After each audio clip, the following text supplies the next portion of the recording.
to Free Media. I'm Amber Duke. And I'm Robby Soave. Did Cory Booker do a Nazi salute? No, not really.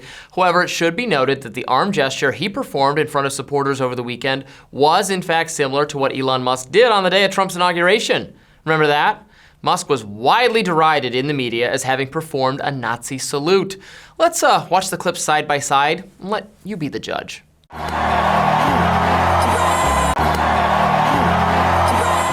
And Elon responded to the controversy by calling the legacy media liars.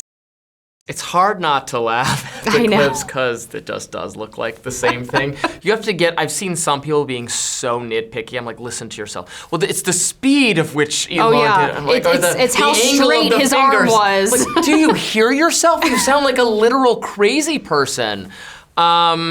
And any ambiguity with what Elon did was cleared up by him saying, "My heart goes out to you," which explains the gesture. The Anti-Defamation League said it wasn't intended as a Nazi salute. Elon Musk is kind of an awkward and actually we're learning ketamine-fueled, addled person. I worry about his health and drug use, but that's all it was.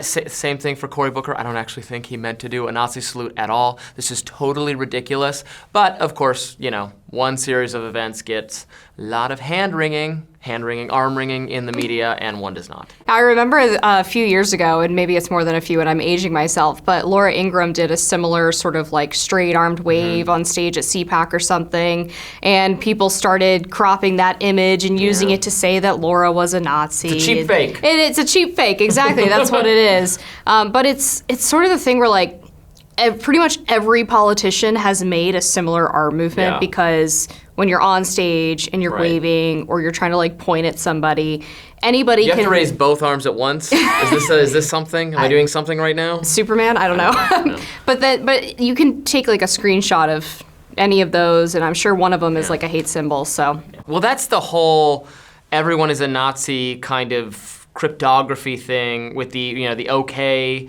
hand gesture and the tattoo that's a cross that one person tried to say was a Nazi symbol. And again, with these things, it might perfectly well be the case that there's some edgy, trolly, right-wing online person who does mean it that way and then will retreat to, oh, I'm just doing it for the lulz when they're called out.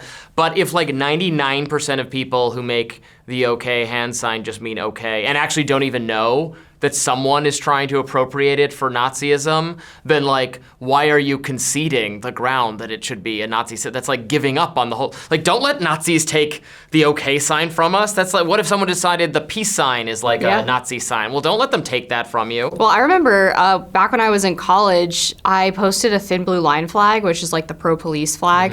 And a friend of mine who is on the left responded and was like, you shouldn't post that flag because sometimes radical extremist groups fly it when they're protesting. And I'm like, okay, well, so they also fly the American flag sometimes, but that doesn't mean that the entire symbol has been co-opted by them and nobody else can use it for its actual intended purpose. Yeah, or when like, remember Gina Carano? She was an actress in some Star Wars stuff. And she was like a right-wing or COVID contrarian person, and she shared it's an online picture of like shadowy globalist forces controlling everybody. And I get why it's anti-Semitic. It's like it has some kind of anti-Semitic context, but I absolutely don't believe that she knows what the anti-Semitic context for it is, nor do, again, 99% of the people who would share it. Yeah, you have to be terminally online to even understand the supposed subtext of a lot of these things. And it's like a really perverse and malicious form of speech policing where you're conferring meaning onto something that the person never intended it to be because of some like random person on 4chan. And you're just creating an impossible standard for people to adhere to. And I'm not blind to this stuff. I do think there is, I don't know if it's on the rise or not, but there's certainly more of overt anti-Semitism on both like extreme left and extreme right discourse online than I thought there was, and it worries me greatly, but it's just not our actual like mainstream elected leaders and business people on either side like secretly signaling that they're part of some, I mean that's an Indiana Jones plot line. It's very, very silly.